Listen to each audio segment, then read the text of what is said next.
Sit. I always have Twombly sit first before I send him into the crate. I'll have him sit, I'll open the door. He's really anxious to go in the crate. No, he needs to wait for your permission to go in there. He loves his crate. That's his den. All kinds of good stuff happens in there. I even have a bone in there waiting for him, so he's extra anxious. But that'll just illustrate my point of how good this is to make him wait. You have to give him permission to go in there. He's on your left. With your right hand, you pat his chest and say, go. You can say go in your crate if you want, but I just say go. And then once he's in there, he's got his bone there that he's checking out, but also I'm going to give him a treat. Good. He gets his treat. While he's munching on that, they take off his equipment. It's really easy, really fast to do. I took off his prong collar and his choke chain. I hang up his prong collar right here on the door, so that way it doesn't get tangled up. And you can put his choke chain and his leash wherever you want. And you know, at my house, he's been sleeping overnight in the crate. He loves his crate.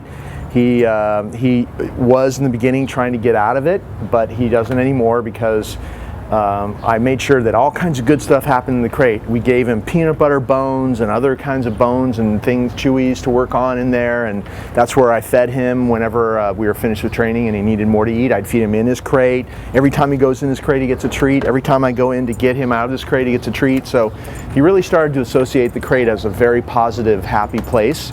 He may do the same thing for a while at your house, but as he did before, have a little anxiety because the dogs associate behavior with locations and people. And when he's back with you, he may do a little of what he used to do at first with you there.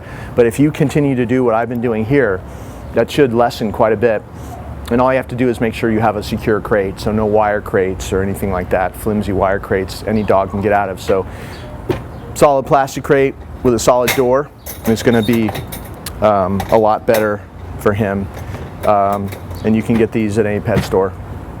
So to take him out, and this could be in the morning, first thing in the morning, he usually sleeps in here 7 hours a night, or it could be throughout the day. His routine has just been in and out of the crate all throughout the day, and always the same routine.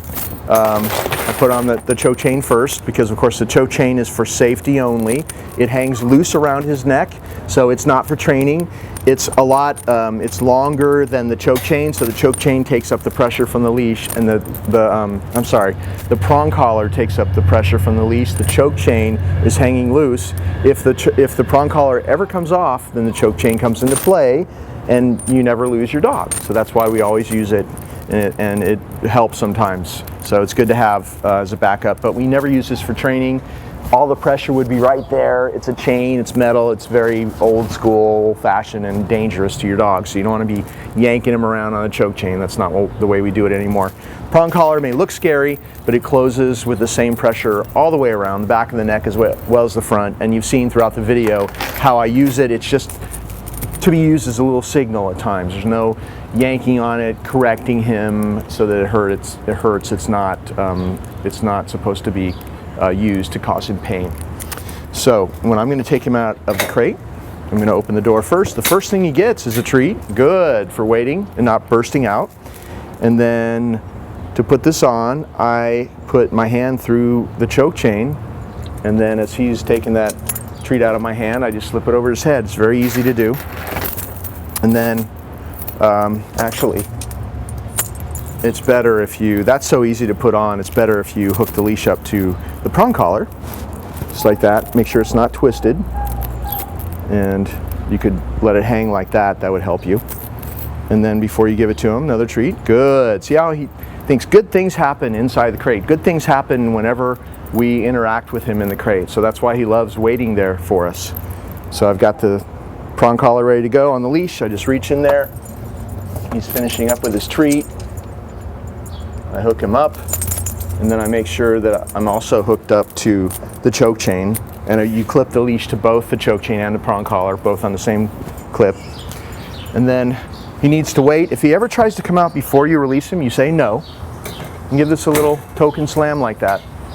But if he waits, you can give him another treat. Good boy. And this is actually an exercise that I did. Stepping away.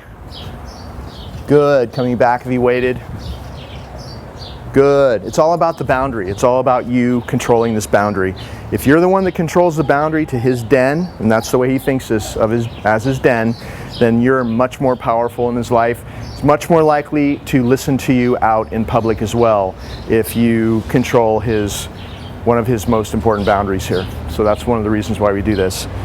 And then to allow him out, you just kind of stand with him on your left like this, pat your leg and say, okay.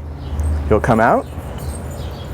Now I'm going to do a little left circle, come back and close his door, because of course if the door is not closed, there's no point in doing this because it's all about controlling the boundaries. So always make sure it's closed, so he can't go in there unless he gets your permission. And of course when he's in there you close it as well, so he can't come out without your permission. And then you can, from there, after you close the door, you can go wherever you want with him. Okay.